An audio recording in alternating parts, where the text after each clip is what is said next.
Nikolas Jacob Cruz was born on September 24, 1998, in Margate, Florida. Adopted at birth by Linda and Roger Cruz, he and his brother Zachary were raised in what seemed like a typical suburban home. However, from an early age, it became clear that Cruz was troubled.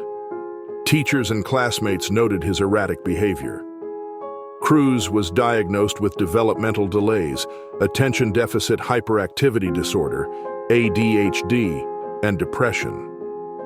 By middle school, his aggressive tendencies were no secret. By his teenage years, Cruz's behavior took a darker turn.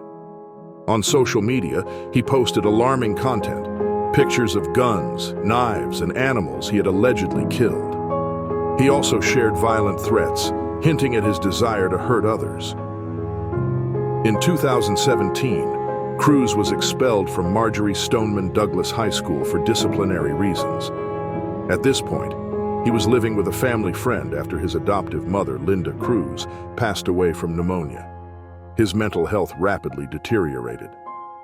On Valentine's Day 2018, Nikolas Cruz returned to Marjory Stoneman Douglas High School. Armed with an AR-15 semi-automatic rifle, he entered the building shortly after 2 p.m., blending in with students leaving campus. Moments after entering the school, Cruz encountered a former classmate, Chris McKenna. According to McKenna, Cruz looked at him and said, "You better get out of here. Things are about to get bad." McKenna, sensing the danger, immediately fled the building and alerted Aaron Feiss, a football coach and security guard at the school. Tragically, Feiss would later lose his life protecting students during the attack. Over the course of the next 6 minutes, Cruz unleashed a horrific attack, moving methodically through the halls. His actions claimed the lives of 17 students and faculty members while injuring 17 others. Panic and chaos filled the school. Students barricaded themselves in classrooms while others ran for safety. Cruz fled the scene by blending in with the students. He was apprehended about an hour later in a nearby neighborhood. During the subsequent police interrogation, Cruz confessed to the shooting. Demons? Voices. Yeah, no problem. Voices. Voices and demons? Where's the voices? What the Where the am I? Holy what happened? Just be quiet, man.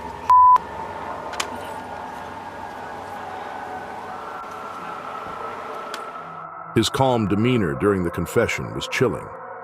He expressed no remorse, only stating that he heard voices in his head telling him to burn, kill, and destroy. While the nation mourned, Nikolas Cruz faced 34 charges of murder and attempted murder.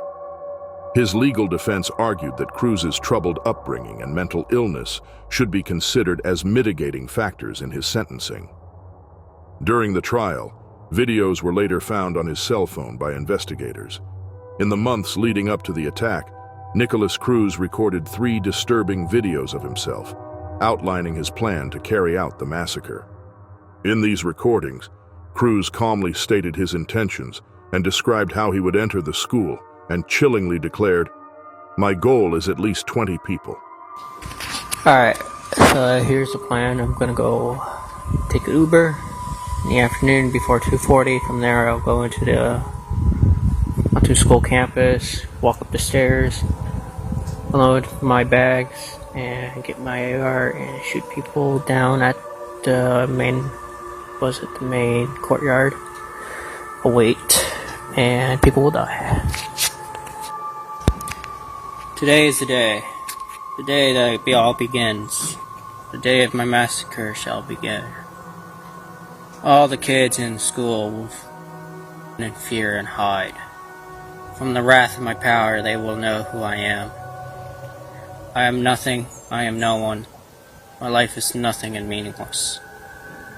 Everything that I hold dear, I let go beyond your half. Every day I see the world ending another day. I live a lone life, live in seclusion and solitude. I hate everyone and everything. With the power of my AR, you will all know who I am. I had enough of being told what to do and when to do. I had enough of telling me that I'm an idiot and a dumbass. But in real life, you're all the dumbass. You're all stupid and brainwashed by these fucking political government programs. You will all see, you will all know who my name is. My love for you, Angie, will never go away. I hope to see you in the afterlife. On one day or another, you will end and we'll all die. Hello.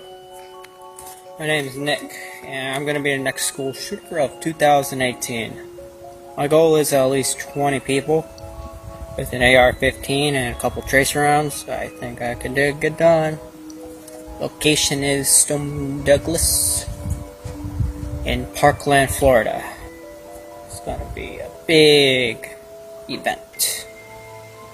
And when you see me on the news, you'll all know who I am. You're all going to die. Pew, pew, pew, pew, pew. Oh, yeah. Can't wait. The videos revealed a calculated plan, proving that this horrific attack was premeditated. Cruz showed no remorse or hesitation as he spoke into the camera, further reinforcing his troubled mental state.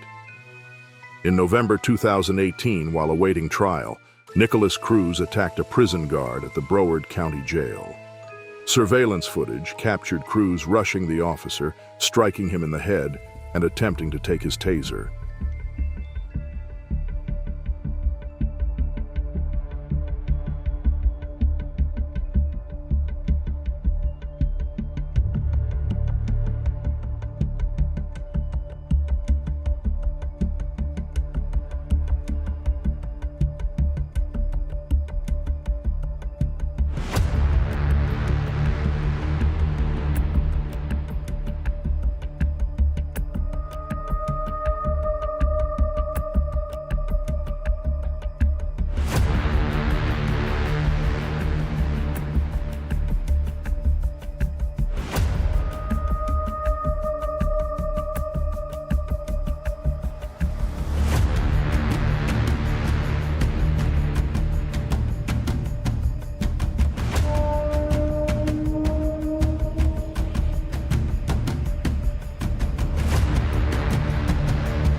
The guard, identified as Sergeant Raymond Beltran, fought back and was able to subdue Cruz. The incident highlighted Cruz's continued violent behavior, even while in custody. Prosecutors used this incident to further argue that Cruz was a violent and dangerous individual. He was charged with assault and battery on a law enforcement officer, which was added to his list of charges. In 2022, after years of legal proceedings, Nikolas Cruz was sentenced to life in prison without the possibility of parole. The jury narrowly spared him from the death penalty. During the final hearing, Cruz was given an opportunity to address the court. In a soft, emotionless voice, he attempted to deliver a message. I am very sorry for what I did, and I have to live with it every day. And that if I were to get a second chance, I will do everything in my power to try to help others. And I am doing this for you, and I do not care if you do not believe me. And I love you, and I know you don't believe me, but I have to live with this every day. And it brings me nightmares, and I can't live with myself sometimes, but I try to push through because I know that's what you guys would want me to do. I hate drugs, and I believe this country would do better if everyone would stop smoking marijuana and doing all these drugs and causing racism and violence out in the streets. I'm sorry, and I can't even watch TV anymore. And I'm trying my best to maintain my composure, and I just want you to know I'm really sorry. And I hope you give me a chance to try to help others. If I believe it's your decision to decide where I go and whether I live or die. Not the jury's, I believe it's your decision. I'm sorry. Many of the victims' families were devastated by the jury's decision, expressing their belief that Cruz deserved the ultimate punishment for his actions. Family members of the victims were given the chance to address Nikolas Cruz directly. One by one, they stood before the court, sharing the pain and grief they had endured since that horrific day.